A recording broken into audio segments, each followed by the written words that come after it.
Eu sou oncologista clínico, trato pacientes com câncer há mais de 20 anos e eu venho fazendo um trabalho, uma mudança de perspectiva de tratamento dos pacientes, na abordagem das doenças crônicas, como que a gente tem que mudar nosso foco de atendimento, como tratar nosso paciente, para que a gente possa fazer uma prevenção que venha a trazer resultados positivos.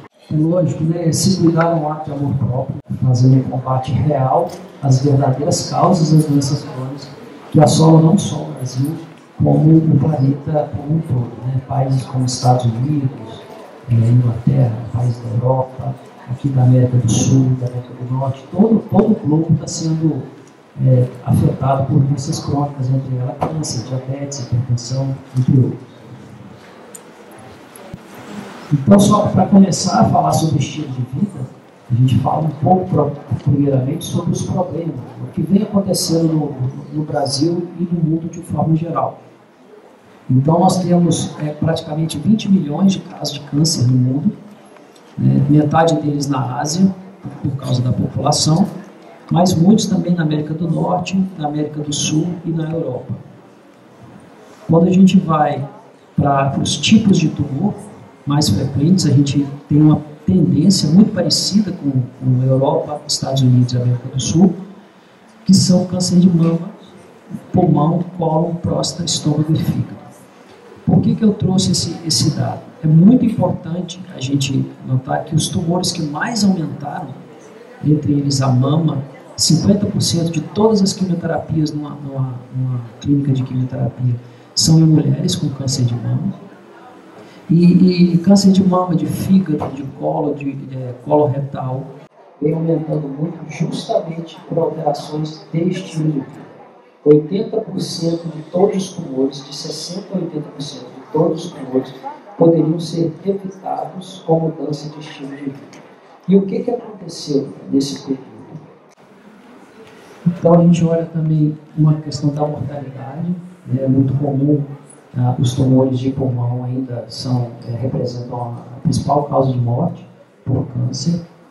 Colo reto, fígado, a gente vê uma incidência enorme de aumento dos tumores de fígado atualmente, e nós vamos entender por que isso está acontecendo. Esse é um gráfico que é simples da gente estar interpretando. Isso é um gráfico da incidência de câncer desde 1960 até agora. Nós podemos perceber que tanto em homens quanto em mulheres ocorreu um aumento do número de casos, e é esperado aproximadamente um aumento nos próximos anos de 20% em todos os tumores. E a pergunta que fica o que está acontecendo? Por que a gente vive uma epidemia de doenças crônicas, não só tumores? Então, o que está acontecendo? Por que a gente está vivendo isso? Quando a gente olha para as principais doenças que acometem os brasileiros, em especial, nós vemos hipertensão, problemas de coluna, dores, colesterol, depressão, diabetes, asma. Isso vem se repetindo ao longo de todos os países. Depressão hoje é um problema mundial, é um problema das empresas, dos principais agentes dos jovens, adultos. Então, é uma miríade de doenças crônicas. Quando a gente olha também para câncer de mama, todos os países enfrentam hoje uma epidemia e um aumento na incidência dos tumores, principalmente câncer de mama. Não existe diferença na incidência, você pode perceber que todos estão em azul, um azul bem forte. Os países que mais têm câncer de mama hoje Estados Unidos e Austrália, porque a dieta deles é muito ruim, baseada em carboidrato, nós vamos falar sobre isso. E o que aconteceu nesse período? A obesidade. Olha que eu estou trazendo aqui: câncer de mama aumentou, obesidade aumentou, hipertensão aumentou, crianças autistas, nós nunca vimos tantas crianças com autismo nascendo, pessoas com depressão e problemas de adulto em criança. Ou seja, hoje a gente já tem jovens de 12, 15 anos com obesidade mórbida, com hipertensão, com hipertrigliceridemia, com problemas graves, mas que só apareciam em adultos com idade mais avançada. Em 1987, nós tivemos a mudança mais radical dietética. Isso nunca aconteceu na humanidade, né, como descrito, que foi essa alteração metabólica. Em 1987, praticamente não tinha obesidade, já começavam a aparecer alguns pontos de obesidade nos Estados Unidos, e agora, em 2021, quase 50% da população americana ela é obesa. Em 2035, espera-se que 75% da população americana seja obesa. E nós, brasileiros, a gente caminha, a gente está fazendo o mesmo caminho. A obesidade aqui, ela aumentou muito nos últimos 20 anos. Hoje, praticamente 60%, de 50% a 60% da população está acima do peso. E isso tem repercussões muito importantes. Essa é a visita de Albert Einstein em 1925. Ele visitou o Rio de Janeiro, uma visita, e a gente olha na foto, é muito interessante que não tem nenhuma pessoa obesa. Muito diferente de hoje, que a gente tem os diabéticos, né, que isso não existia com tanta frequência, e a gente vê pessoas obesas também. Por que a gente fala essa situação? O que aconteceu de 1925 para cá? O que aconteceu de 1950 até os dias de hoje, que pode estar associado com essa epidemia de doença crônica? Uma das coisas é o aumento do consumo de açúcar. Até 1900, praticamente o consumo de açúcar era em torno de 2 quilos por habitante. Antes do descobrimento da cana-de-açúcar, praticamente não existia consumo de açúcar, sacarose. Né? E ocorreu um aumento vertiginoso do consumo de açúcar, chegando a 50 quilos por adulto por ano de açúcar. E isso trouxe repercussões metabólicas muito significativas de uma forma geral. Outra coisa que a gente passou a usar no dia a dia, né, além do açúcar, que o nosso DNA, o nosso genoma não estava adaptado para esse tipo de alimento, foi o óleo de soja. O aumento do óleo de soja, a partir de 1970, o consumo do óleo de soja aumentou muitas vezes. Hoje o consumo de óleo de soja nos Estados Unidos, óleo de soja e de milho, o americano consome muito óleo de milho, 1000 vezes mais do que era em 1920. Isso também tem repercussões na saúde. Quando a gente olha também o trigo, olha para você ver, óleo de soja, trigo e açúcar.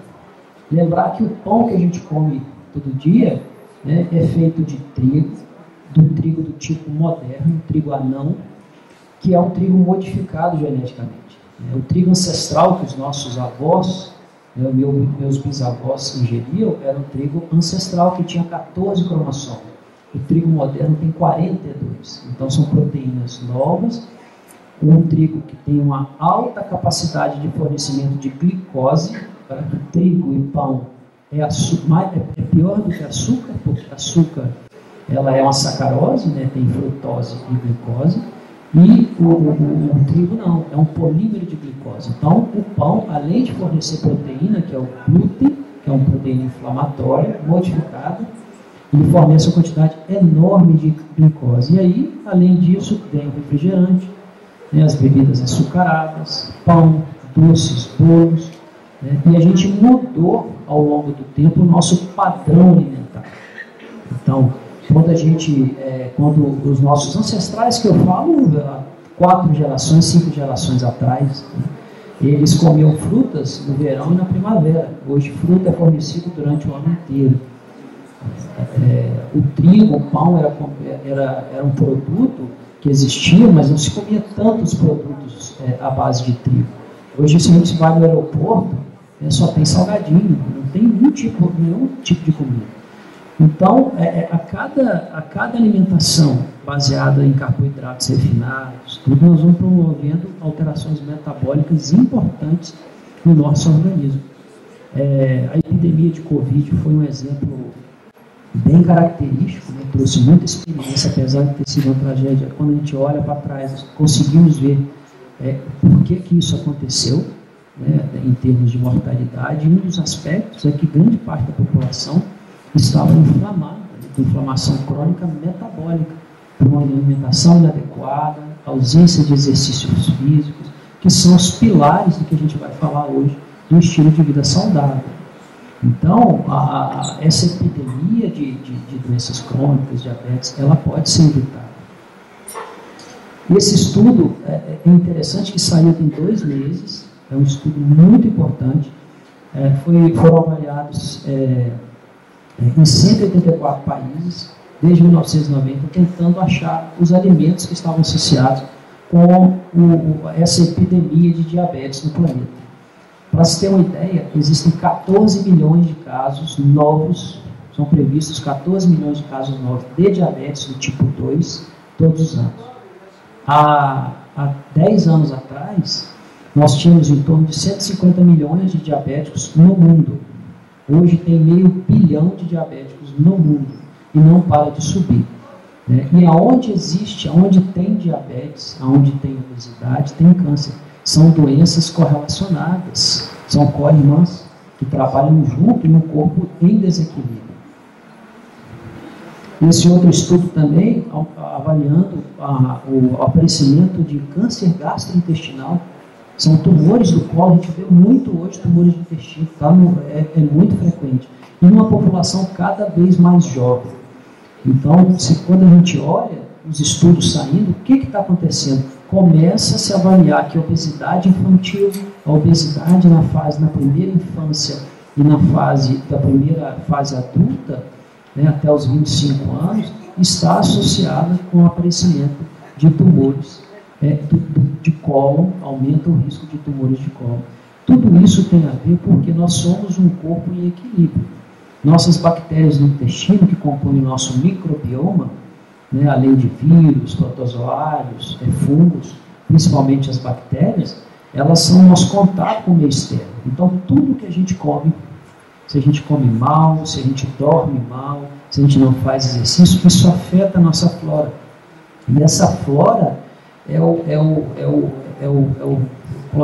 controla todo o nosso sistema imunológico, porque ela é o nosso contato com o meio externo.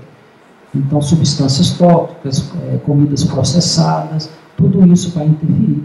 E voltando aqui no estudo, só para citar, esse estudo ele avaliou 11 fatores alimentares, ele retirou as bebidas açucaradas e avaliou o resto, e ele percebeu que dos 11 fatores, 3 estavam muito associados com o aparecimento de diabetes do tipo 2.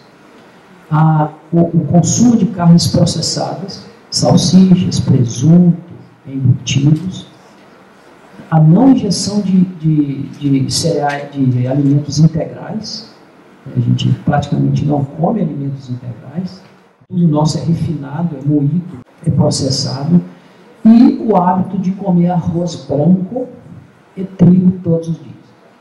Então esse talvez seja o fator mais importante que mudou radicalmente a nossa alimentação nos últimos 50 anos. Quem aqui não come pão todos os dias? É muito difícil.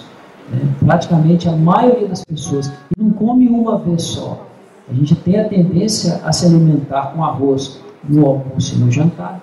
A gente come pão de manhã, pão às vezes no almoço, uma massa, né, um macarrão, e às vezes à tarde repete de novo pão integral, pão de forma.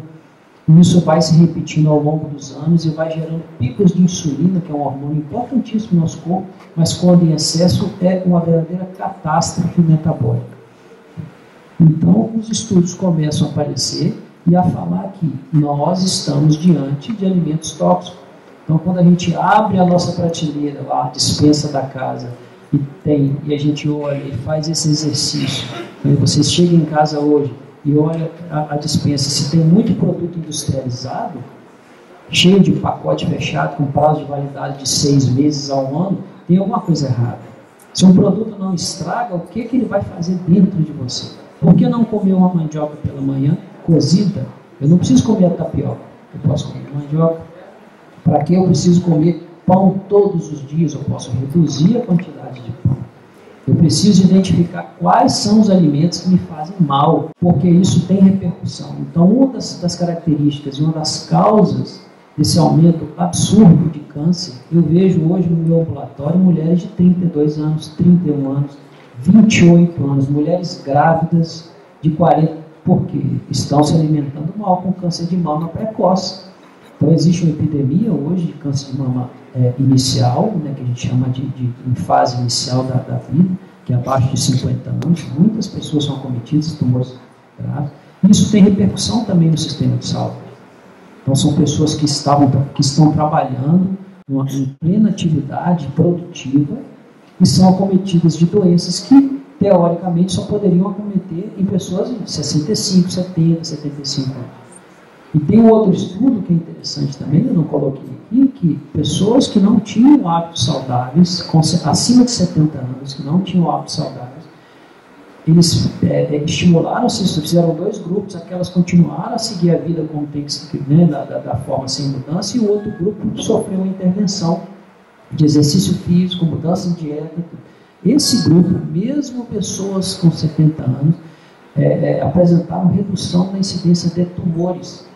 Ou seja, nunca é tarde para começar. Então é importante a gente saltar, porque muitas pessoas procuram um médico achando que existe uma pílula mágica, ou vão tomar um polivitamínico, ou vai tomar metformina, vai estar controlando diabetes.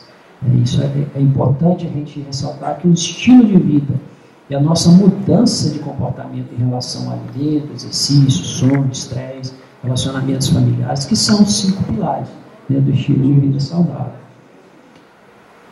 Existe solução, com certeza. Eu falei aqui dos problemas. Esses problemas não são do Brasil apenas, isso acontece em praticamente todos os países. Nenhum país, nos últimos 40 anos, nenhum, apresentou redução dos índices de diabetes e obesidade. Todos os países tiveram aumento do número de obesos e diabéticos. Então, quais são as soluções? A primeira solução é uma abordagem diferente da pessoa doente e da pessoa saudável. Hoje, na maioria das vezes, quando a gente vai no consultório, né, nós tratamos os sintomas, que são os galhos e as folhas. Eu estou com dor de cabeça, eu tomo dipirona, eu estou com hipertensão, eu recebo um losartana, eu tenho diabetes, eu tomo metformina. Mas se eu for descer a árvore e for para as causas ruins, eu vou perceber que, além de tomar o medicamento, eu preciso fazer uma mudança no meu estilo de vida, porque aí eu estou tratando a causa raiz. Então, se eu sou um diabético tipo 2, acabei de reconhecer que tenho diabetes tipo 2, ou eu fui diagnosticada com câncer de mama, ou câncer de intestino, ou qualquer tipo de doença crônica, hipertensão, qualquer uma, eu preciso entender que, se eu tive o meu comportamento, o meu estilo de vida até aquele momento, foi responsável por um desequilíbrio do meu corpo. E o meu corpo não aguentou e acabou desenvolvendo a doença crônica. E eu preciso me perguntar o que eu posso fazer a partir daqui.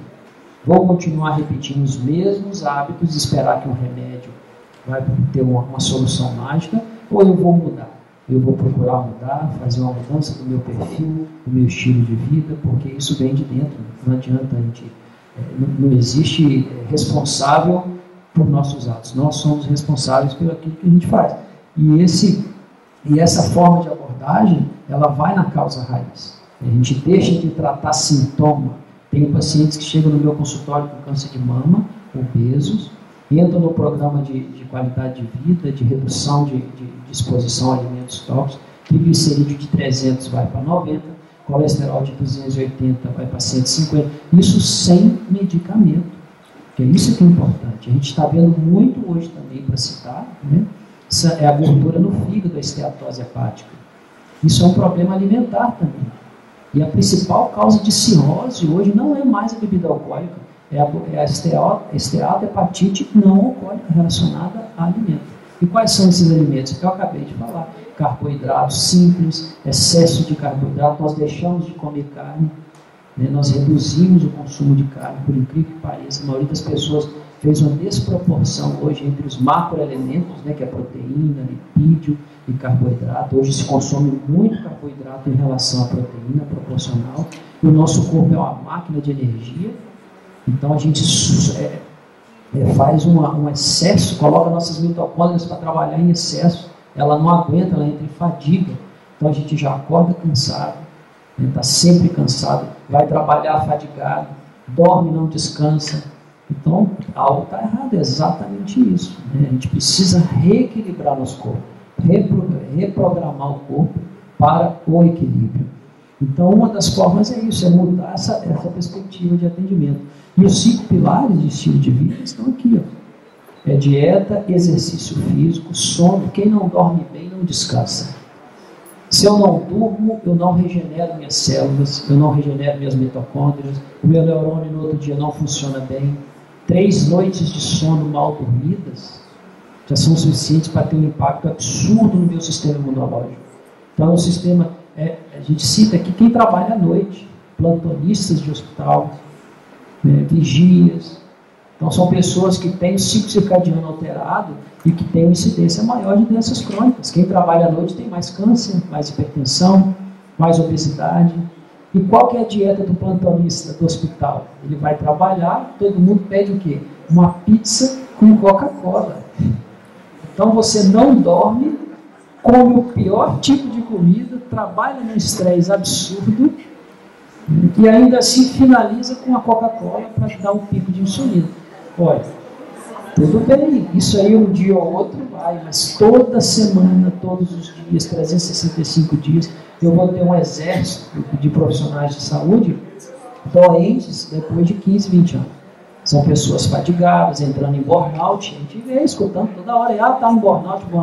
Burnout é estilo de vida, você queima o seu ego, ele não serve para mais nada, você não tem vontade de fazer mais nada, a pessoa perdeu o sentido. Então, parte da solução dos nossos problemas tem muita relação com o nosso estilo de vida. Então, quando eu falo de dieta, eu falo da dieta do tipo mediterrâneo, pode ser também. Quando a gente olha para as pessoas mais longevas, eu não estou falando só de viver muito. A longevidade saudável é viver muito com qualidade de vida.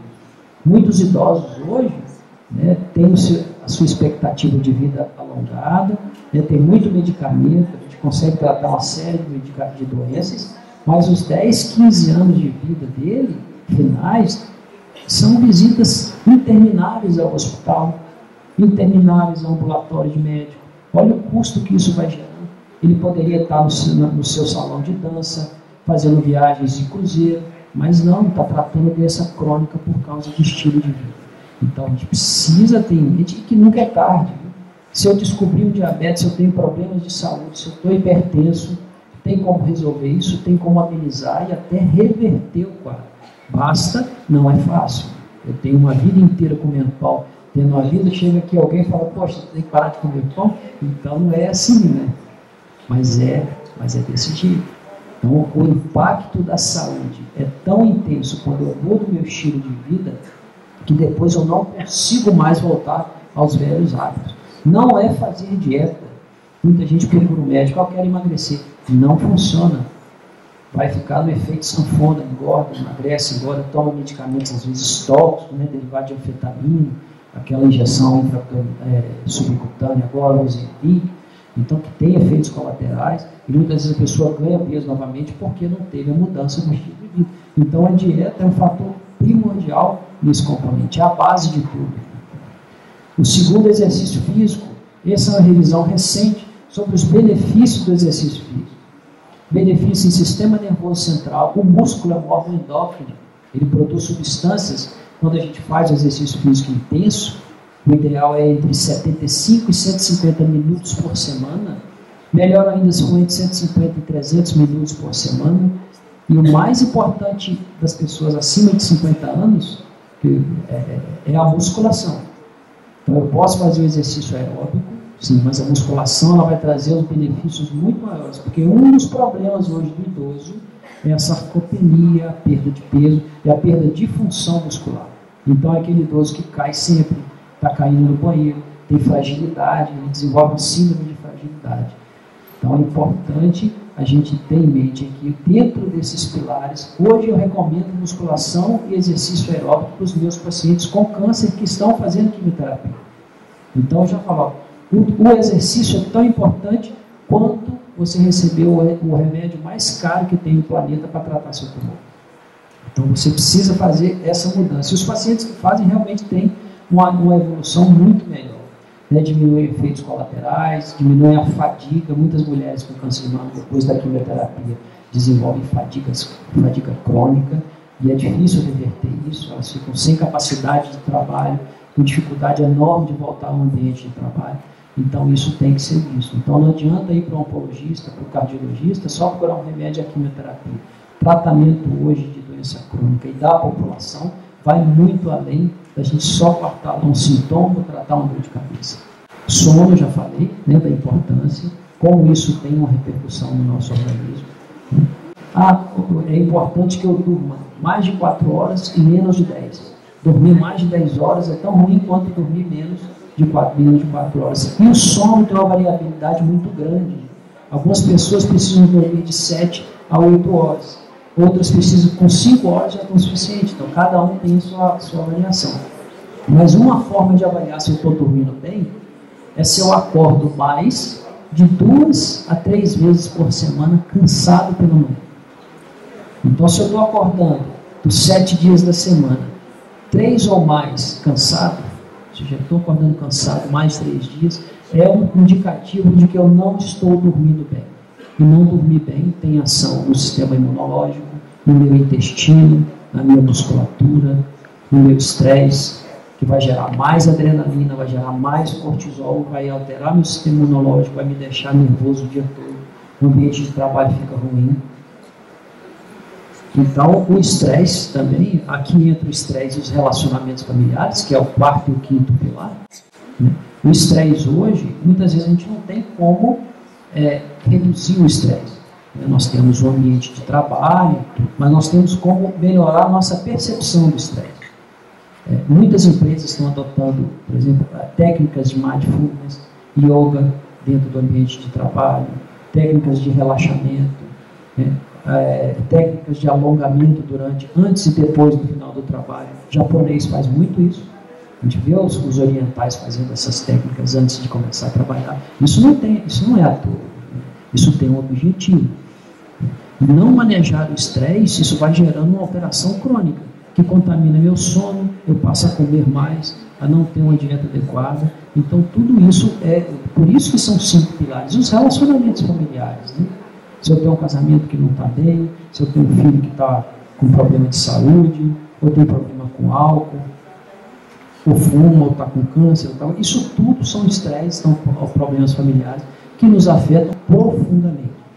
E se eu não posso resolvê-los, eu pelo menos posso amenizá-los. Eu preciso fortalecer meus outros pilares. Então, se eu durmo mal, me alimento mal, não faço exercício físico, vivo irritado com todas as pessoas, não me relaciono bem com as pessoas da comunidade, eu sou uma bomba relógio para explodir de alguma doença grave. O nosso organismo tem um limite de tolerância de agressões. Então, o que a gente vê hoje com essa epidemia de câncer, de doença crônica, é que nós chegamos no limite. E a alimentação, ela tem um componente importantíssimo nesse aspecto. Então, essa é a nova abordagem. Isso está surgindo agora com muita força, né, que é a medicina funcional, a medicina integrativa, dessa mudança de abordagem dos pacientes, da gente não se preocupar apenas em tratar sintomas de doença. A gente vai preocupar em descer na raiz, né, procurar as causas raiz para melhorar a qualidade de vida das pessoas. Tá? Então, essa é a mensagem que eu gostaria de passar. Né? Muito obrigado. Quem quiser me acompanhar no Instagram, na página está aí, lá tem muita dica. Tem orientação, de vez em quando eu faço live, então tem muita coisa que pode ser útil para as pessoas. Então eu agradeço novamente a oportunidade de estar plantando essa semente e gerando dúvida nas pessoas. Vocês vão procurar na internet sobre o trigo, vão procurar sobre o óleo de soja, como eu posso me alimentar melhor, como eu procuro fazer exercício físico. Tá? Então, muito obrigado pela oportunidade.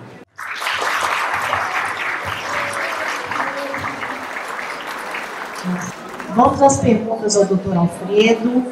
Olha, só para ressaltar, eu tive enxaqueca até meus 45 anos. Foram praticamente, desde que eu me lembro como pessoa, eu tenho dor de cabeça. Uma vez tinha dor de cabeça 2, 3 vezes por semana, era um viciado em dipirona. Então, hoje, nesse próximo mês eu faço 50 anos, e há 5 anos eu não tenho mais enxaqueca. E o que eu tirei da minha dieta? Foi realmente o trigo. Eu tinha enxaqueca, eu emagreci 12 quilos, Eu tinha lesões na pele e azia contínua, nem nada passava. Foi justamente a retirada de um alimento, né, que fez essa mudança. Não foi só isso. Eu passei a fazer exercício físico, a caminhar, a correr, fazer musculação, mudei minha dieta completamente e a minha vida mudou muito, e para melhor.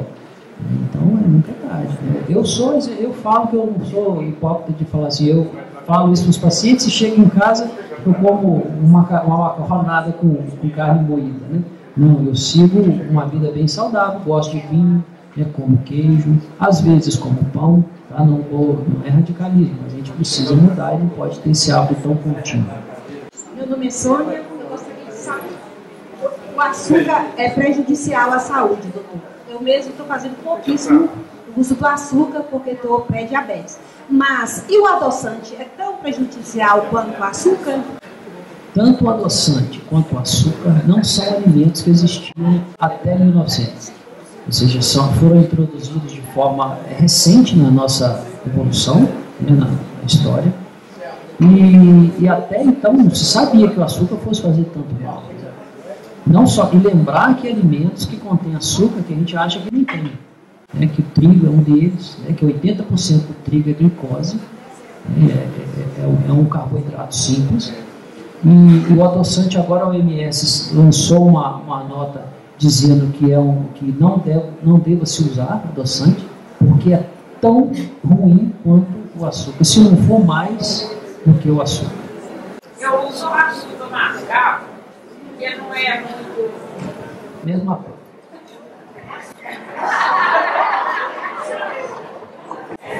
É importante a gente deixar claro assim, nós não estamos falando que as pessoas não devam comer carboidrato. Eu tenho carboidratos de boas fontes, né? Mandioca, são os tubérculos, né? A própria batata, a abóbora, né? Tem as verduras, brócolis, cenoura, então tem muita coisa. Então às vezes eu falo com o paciente, pessoal, vamos parar de comer pão e doce? Aí ela geralmente fala comigo, eu vou comer o quê? Então, aí eu falo, você vai comer comida, porque até então você está comendo produto alimentício industrializado e refinado. Isso não é comida. Então vamos comer de novo, vai comer ovo pela manhã, tomate refogado, vai ter uma alimentação mais natural. Ah, mas eu adoro pizza. Tudo bem, coma de vez em quando, mas não faça disso a sua rotina. O que mata e o que salva é a rotina. Doutor, tem mais uma pergunta aqui de Karina Pavão. Me perguntaram sobre fruta. Isso. A alimentação, ela tem que ter um equilíbrio entre os macroelementos, carboidratos, proteínas e lipídios, de boa qualidade. Lembrar que óleo de soja, girassol, milho não é óleo de boa qualidade. Eu não devo usar isso na minha dieta no dia a dia. E olha que a gente faz o arroz com óleo de soja. Quantos anos eu comi arroz com óleo de soja? É um hábito. Mas eu acredito que a minha mãe e meu pai não sabiam disso, que faziam. Agora a gente sabe que fazer o arroz que já é refinado, usa o arroz integral, passa a comer o arroz integral, é ruim demais. Não é ruim. É porque você não está habituado a alimentar. E as frutas, veja bem, fruta, nós como seres humanos, nós comemos frutas na primavera e no verão. Fruta é um sinal para o nosso cérebro de armazene gordura porque vem inverno rigoroso. É isso. Só que as frutas agora, elas são disponibilizadas o ano inteiro. Mas é bom comer fruta, é saudável comer fruta. Ali tem vitaminas, sais minerais, mas eu tenho que ter um equilíbrio. Meu tio está com esteatose hepática. Aí veio, o que eu posso fazer? Eu fui ver a dieta dele, estava comendo 6 bananas por dia, 5. Eu falei, isso não é uma dieta saudável. Ah, mas é fruta. Não, mas não é exagero. Então, geralmente de 4 a 6 porções por dia, eu devo fazer uma mistura, por exemplo, de frutas. Banana é uma boa fruta, mas eu não posso comer 4 bananas. Banana é muito calórico, tem muita frutose. Então eu faço frutas vermelhas, morango, eu faço laranja, eu paro de beber suco. Por que eu tenho que beber suco? Não tem que beber suco. Beba água.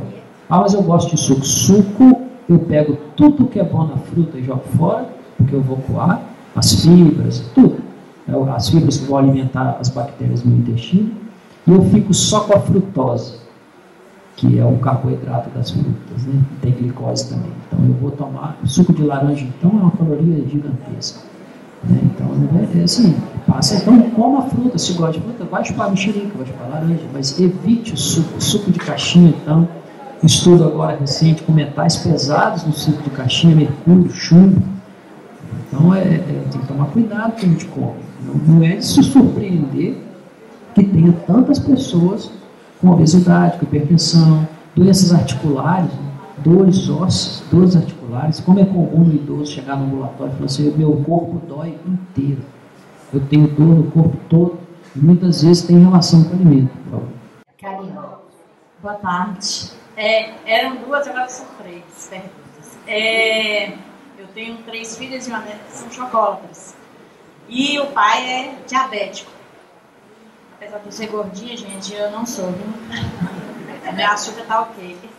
Mas eu fico preocupada. Assim, poderia substituir o chocolate pelo aquele doces com cacau 70%? Isso ajudaria? Segunda pergunta. Sempre me informaram que pessoas diabéticas não podem comer alimentos de raízes, que são prejudiciais. Isso é fato ou é boato? Terceiro, você falou sobre a questão do óleo, que os óleos de soja, realmente isso também já ouvi falar. Poderia ser substituído por banha de porco? Então vamos partir da terceira, né? Eu devo evitar a fritura. Se eu puder grelhar a carne, melhor ainda. Se eu colocar um pouquinho de banha de porco para fazer uma fritura, melhor do que usar o óleo de soja. Pode substituir, sim. Agora, o que eu recomendo para os meus pacientes é usar a forma... vai fazer um peixe, para que eu tenho que fritar o peixe? Eu posso semi-fritar o peixe, né? Coloco um pouco de manteiga, ou ponho azeite, que é resistente ao calor, e vou virando o peixe. Eu não preciso banhar o peixe no óleo em alta temperatura. Rapidamente ele fica pronto. E dá preferência para grelhar. Em relação às raízes, o diabético, diabetes é uma doença que não deveria existir nessa proporção que existe. O que aconteceu de 1950 para cá é que nós começamos a ingerir alimentos tóxicos e essa ingestão de alimentos tóxicos gerou um ambiente biológico tóxico. Então, quantas pessoas, porque mudou nossa flora bacteriana. Então, nossa flora bacteriana passou a produzir muita energia com pouco alimento.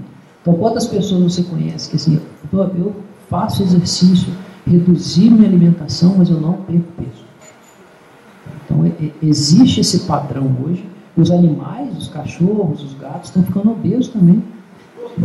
Então, os animais de estimação estão obesos, estão adquirindo doenças crônicas, como os seres humanos. Não é porque o cachorrinho está comendo muito, é porque o ambiente tóxico ficou biológico, as bactérias mudaram, produzem muita energia. E, voltando à pergunta, as raízes não são contraindicadas para o diabético. O diabético tem um problema de resistência à insulina. A insulina dele não funciona muito bem.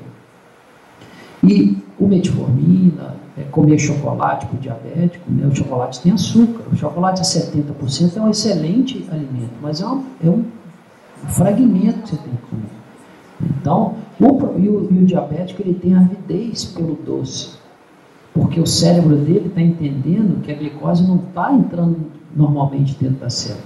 Ele precisa de mais glicose, então ele tem mais fome, ele quer comer mais doce. E a insulina vai agindo de forma inadequada no corpo e ele vai precisando de cada vez mais insulina, e mais insulina vai aumentando a deposição de gordura intra-abdominal. Então, por isso que as pessoas, às vezes, eu nem preciso do indivíduo ser diabético para ter problemas relacionados à glicose. Muitas vezes ele tem a glicose normal porque a insulina dele está altíssima.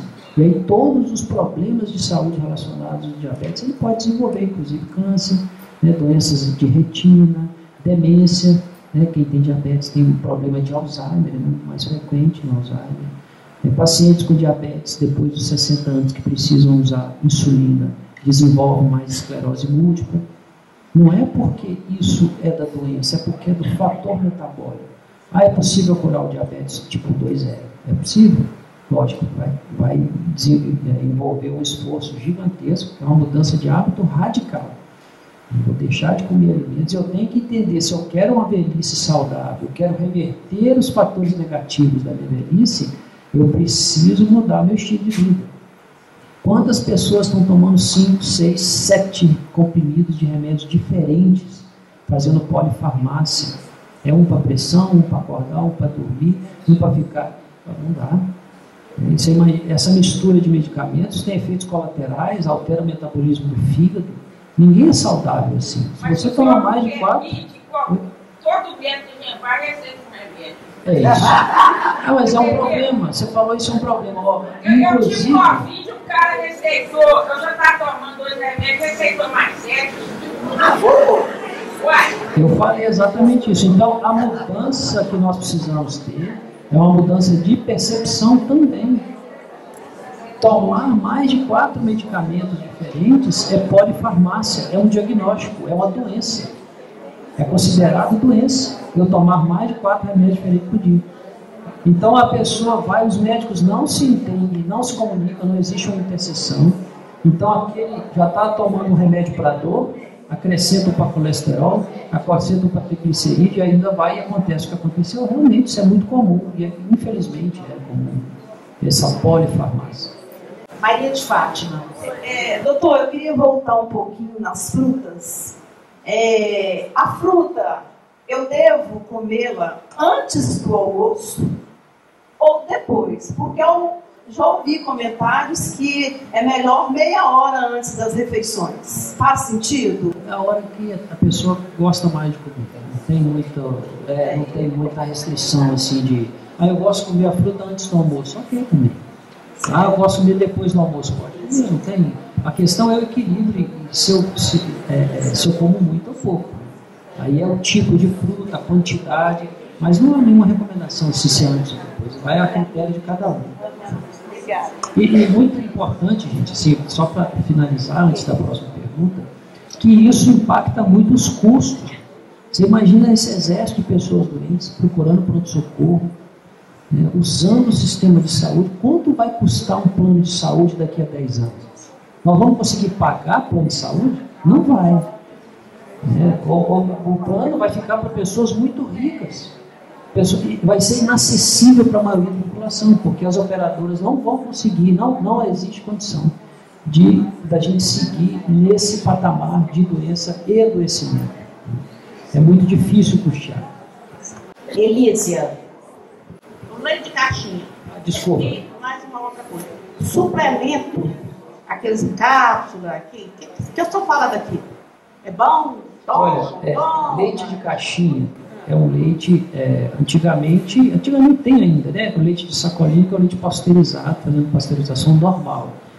O leite de caixinha, ele sofre a pasteurização do tipo ultra temperatura, vai a 140 graus e abaixa, mata tudo. Tem as proteínas, tem o carboidrato, né? Tem a gordura, ainda assim é um alimento completo o leite. Mas se você for preferir ingerir o leite de sacolinha, eu sei que é mais difícil, né? Até por questões é difícil, o leite estraga com facilidade, mas seria o leite ideal. Muitas pessoas têm intolerância à lactose, não pode tomar leite. Né? Outros têm alergia à proteína do leite. Aí cada um vai identificar. Em relação ao suplemento, isso é muito importante. Não existe fórmula pronta de suplemento para as pessoas. Cada um vai ter a sua característica. Né? Algumas pessoas vão precisar repor vitamina D, outros vão precisar usar óleo de peixe, que é o ômega 3, alguns vão precisar tomar resveratrol. Né? Muitos pacientes idosos estão precisando de fazer reposição de proteína, de colágeno, de creatina para poder manter a musculatura em funcionamento. Né? Porque a gente tem que, no idoso, o programa, quando o idoso entra no meu consultório, não importa qual doença crônica que ele tenha, o foco é melhorar a sua capacidade física. Nós precisamos melhorar a parte muscular do idoso. O idoso precisa ter força. E a tendência depois dos 50 anos é uma queda progressiva da função muscular. E isso impacta muito na expectativa de vida, na qualidade de vida e de uma longevidade saudável. Então, o foco dos programas tem que ser também, dentro desse contexto, o exercício físico e a manutenção. E muitos vão precisar de suplemento, sim, mas bem individualizado. Não adianta ir na farmácia comprar um centro de A a Z e tomar, não vai funcionar. Eu estou tomando vitamina D por conta própria.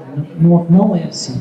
Às vezes o seu problema é muito maior, a gente precisa identificar a causa raiz para poder abordar e fazer a individualização do tratamento. Os laticínios são alimentos, olha, queijo, vai depender sim, se a pessoa tem intolerância à lactose ou não, se tem intolerância à proteína, mas eu não vejo nenhum problema a pessoa comer queijo. Queijo é um alimento saudável. Eu morei em Minas, eu sou capixaba, mas meu pai e minha família é toda mineira, então é difícil falar mal de queijo. Por equilíbrio.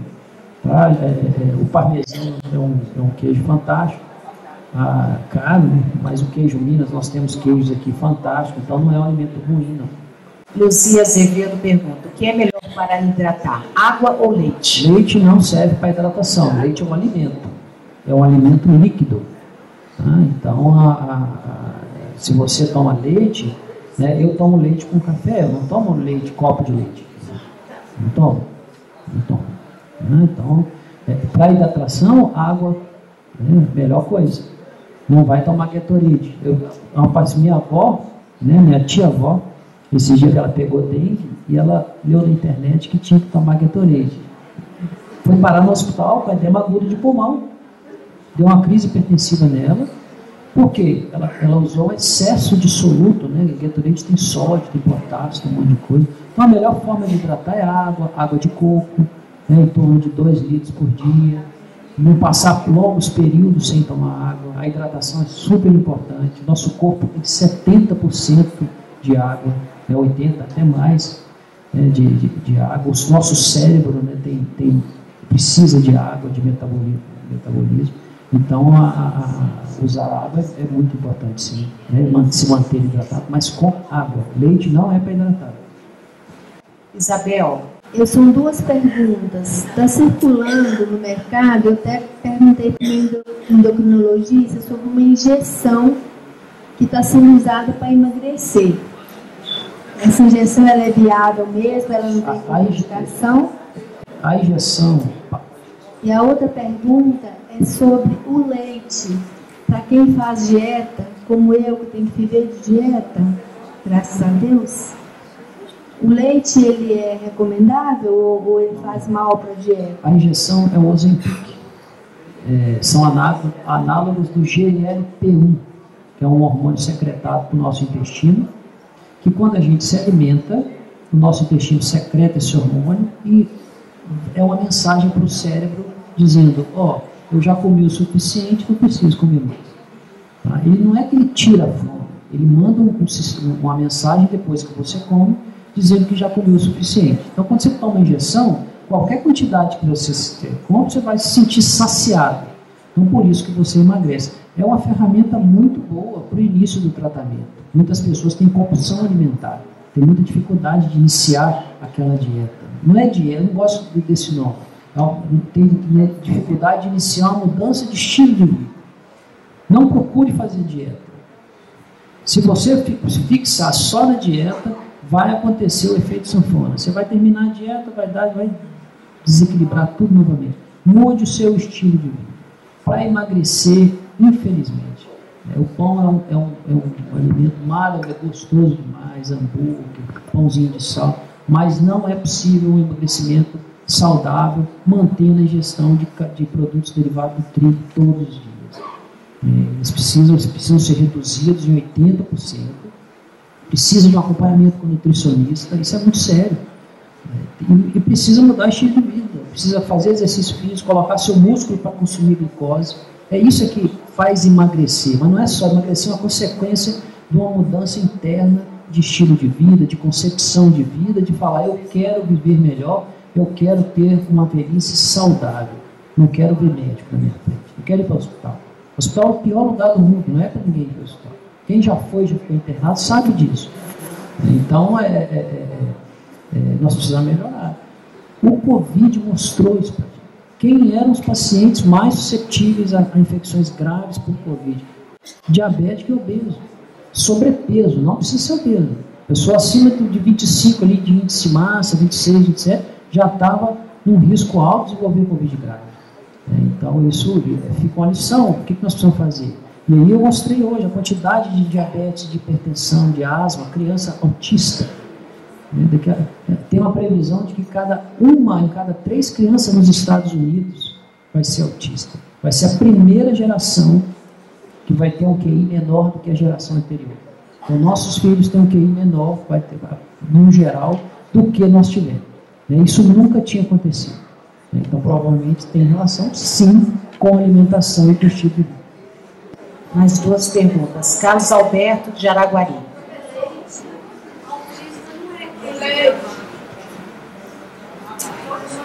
Ela perguntou o leite. O leite isso, gente, é equilíbrio. Você precisa procurar o equilíbrio.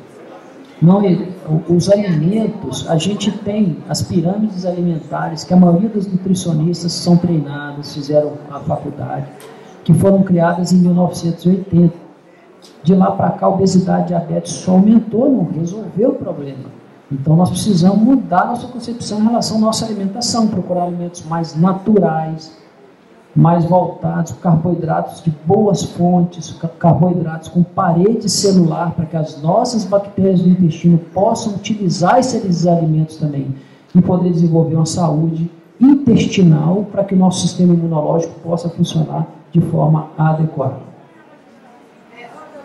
E eu não sou contra o leite, eu não sou contra nenhum alimento. O problema é que a gente está comendo muito trigo, muito carboidrato simples, praticamente 50% da nossa dieta do dia é carboidrato simples. Né? Então é muito suco, muito refrigerante, cerveja, né? Que cada latinha de cerveja corresponde a um pão de sal praticamente. Né? Então é complicado, a cervejinha. Carlos Alberto, de Araguari. Doutor, gente, inscrições encerradas, tá? Senão a gente vai ficar aqui com o doutor até meia-noite. Doutor, boa tarde. O suco integral industrializado é aconselhável? Nenhum suco industrializado.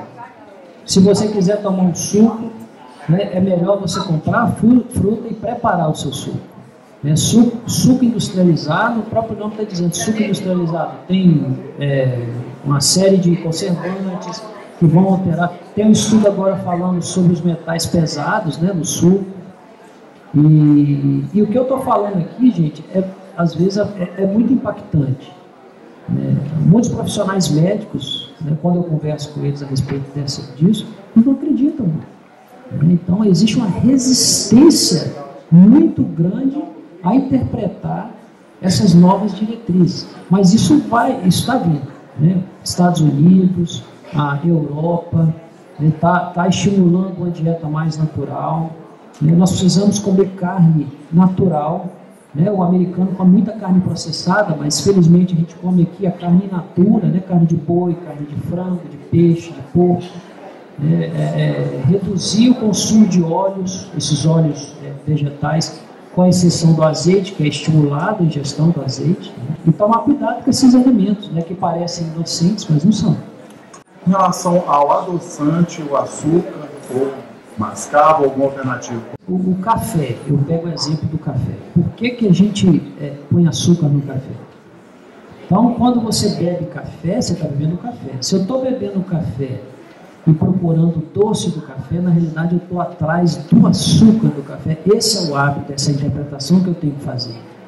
Então eu preciso aprender a abandonar o açúcar, né? a deixar de usar o açúcar de qualquer tipo. Não existe açúcar saudável. Se existe um alimento ruim que foi inventado pelo ser humano, foi o açúcar. Isso é uma praga. E tudo tem açúcar. Você vai ver um doce, um doce de padaria, é carboidrato puro. Né? Aquilo deve dar um pico de insulina, se for medir, gigantesco. Né? E aí as pessoas vão, se comessem isso de forma eventual, mas é viciante. Né? O açúcar vicia, produz a sensação de recompensa. Então, já viu quando você come um doce, um chocolate, você se sente bem, né, depois. Mas 2 horas depois você está com fome.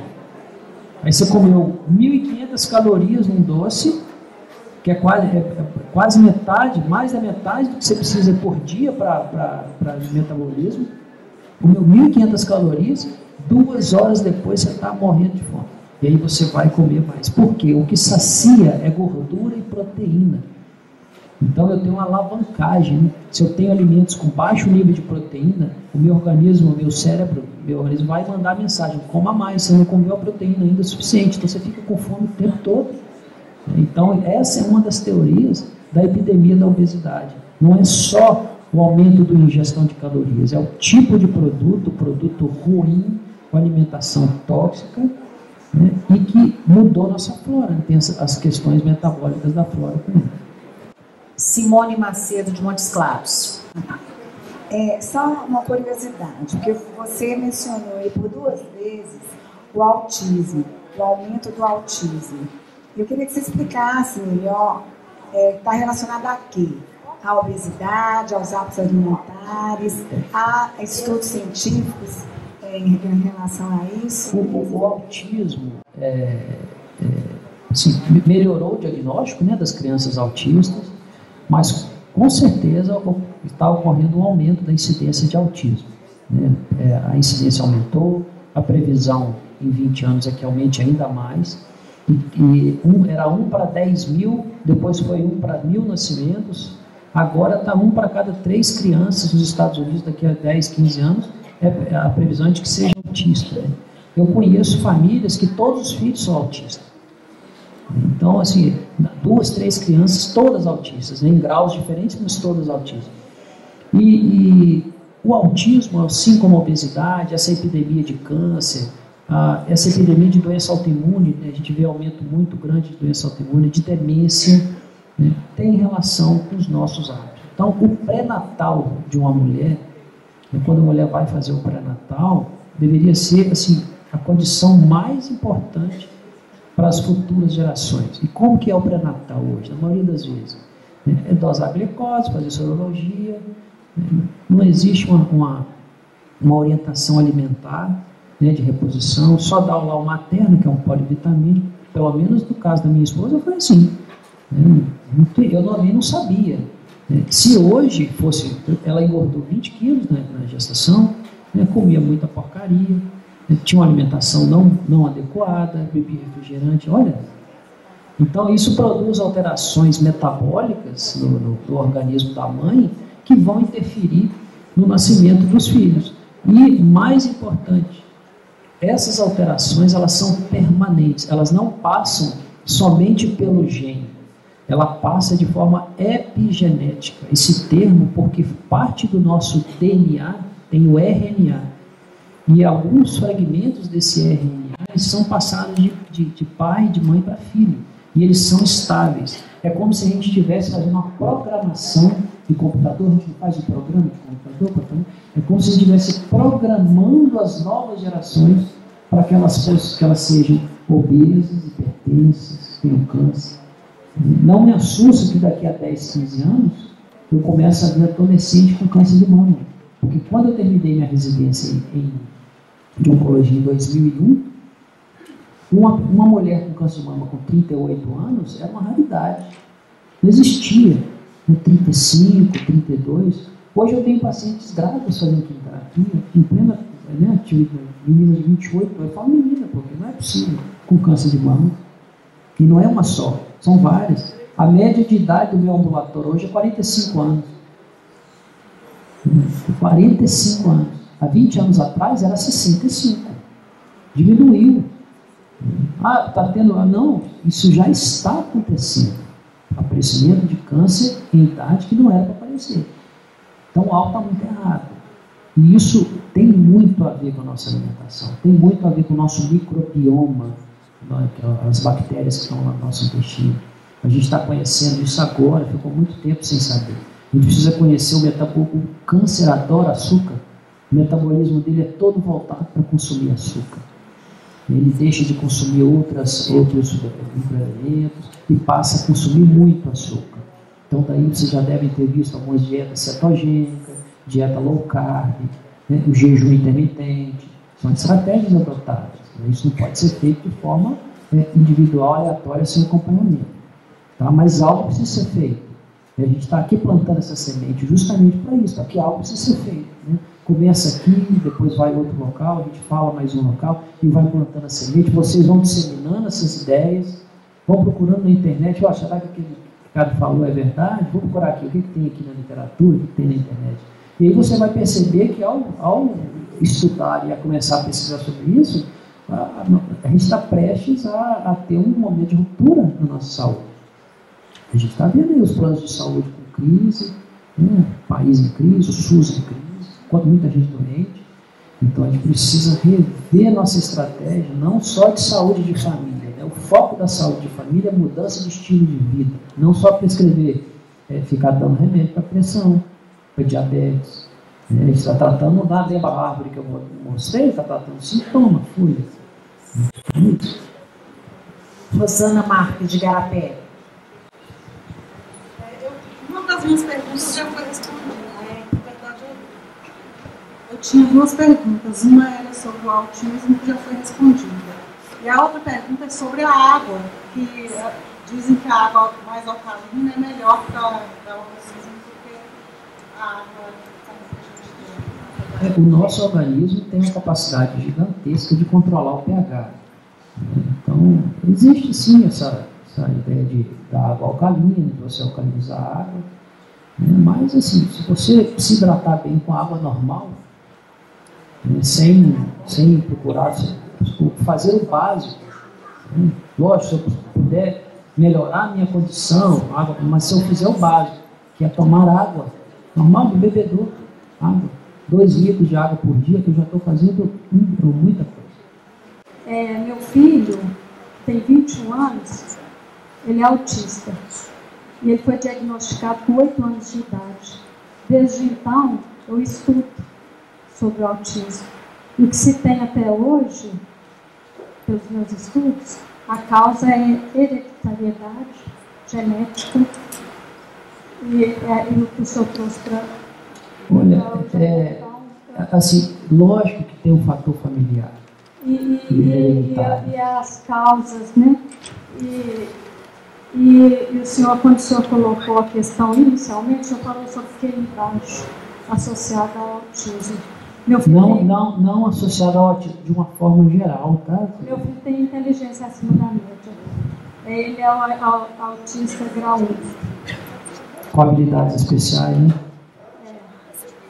Então, só queria que o senhor só para corrigir essa questão, porque não é todos os casos de autismo que tem... Sim, com certeza. Então, no caso do autismo, ela está falando ali das questões hereditárias. Né? Com certeza tem um padrão familiar, não vou dizer hereditário, familiar, muito importante. Só que tudo isso, né, essa epidemia que a gente vê, não se justifica só por questões hereditárias. Né? A gente tem outras causas que estão relacionadas ao caldeirão de causas de doenças crônicas. Dentre elas, né, o câncer, a hipertensão, as doenças autoimunes, a esclerose múltipla, as demências, o autismo, né, dentre outros. E não se justifica essa quantidade tão grande de nascimento de crianças autistas. Né? Ela falou, tem autismo de vários graus, com habilidades especiais, né? Pessoas inteligentíssimas, mas são diagnosticados com autismo. Então, é uma doença complexa, mas que tem alguma coisa a mais. E a parte, talvez, metal pesado, toxinas, agrotóxico, né? Que interfere epigeneticamente no nosso DNA, e provoca o nascimento, né, de crianças predestinadas a desenvolver obesidade na infância, né, ou com autismo ou com outras coisas, doenças crônicas. Né? Então, nós precisamos mudar, nós precisamos fazer algo diferente. Não podemos aceitar, lógico, né, aqui a gente está discutindo a situação, colocando questões para levantar dúvidas. Né? Nós temos um problema sério para resolver. E as soluções passam por essa mudança de estilo de vida, essa mudança radical no nosso hábito alimentar, exercício físico, sono, entre outras coisas. Então, quero agradecer muito as perguntas, a participação de todos, Espero ter colocado pelo menos uma dúvida na cabeça de cada um. Tá? Muito obrigado. Nós agradecemos a boa vontade e o domínio do assunto, os esclarecimentos. Viu, doutor? Boa tarde.